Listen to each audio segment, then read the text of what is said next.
এই দুনিয়া হচ্ছে সিজনুল লিল মুমিন। নবীজি বলছেন আর দুনিয়া সিজনুল লিল মুমিন, দুনিয়া মুমিনদের জন্য কারাগার। কারাগার মানে যেখানে আমি স্বতন্ত্র স্বাধীন নই। এখানে প্রশাসনের অনেক ভাই বোন আছেন, তারা জানেন কারাগার কি জিনিস, আর যারা দুই একবার যাওয়া আসা করেছে ওরা জানে কি জিনিস। এখানে আপনার কোনো ব্যক্তি স্বাধীনতা নাই।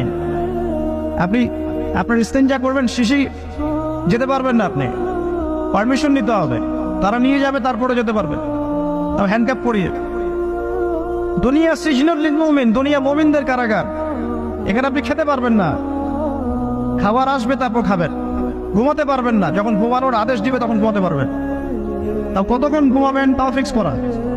মানে কারাগার মানে কি? যেখানে আপনার ব্যক্তির স্বাধীনতা চলে না, যেখানে আমি চলবো একটা সিস্টেমের আওতায়। এখন নবীজি বলছেন দুনিয়াটাই হচ্ছে কারাগার। তাহলে এই দুনিয়ায় কেমন করে আমি প্রবৃত্তির দাসত্ব করতে পারি? কেমন করে আমি আল্লাহকে বলে নামাজ বাদ দিতে পারি?